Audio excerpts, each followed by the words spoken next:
কাহিনীটা 2005 সালের উত্তর চব্বিশ পরগনার ভাটপাড়া নামক এক গ্রামের একটি পুরনো বাড়িতে ভাড়া নেয় এক পরিবার। বাড়িটা ছিল খুবই সুন্দর, কিন্তু চারপাশের মানুষজন ছিল চুপচাপ, তেমন কারোর সাথে কথা বলতো না।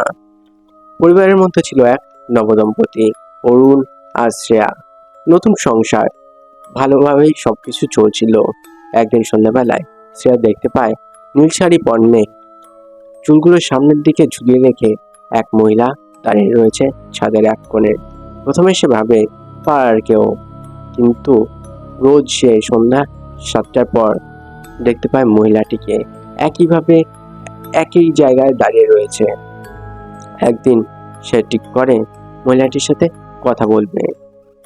যেমন ভাবনা ঠিক তেমন কাজ।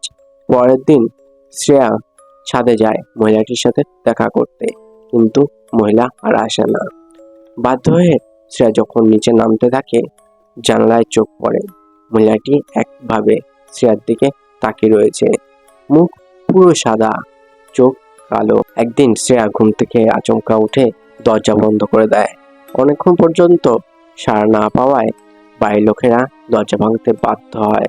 তারপর তারা দেখে শ্রেয়া মেঝেতে চেতনাহীনভাবে পড়ে রয়েছে, আর আয়নায় নীল কালি দিয়ে লেখা, তুই আমার জায়গায় এসেছিস। তারপর থেকে শ্রেয়ার রাতের ঘুম বন্ধ হয়ে যায়, আর বারবার বলতে থাকে ও আমার দিকে তাকিয়ে রয়েছে আর আমাকে ডাকছে।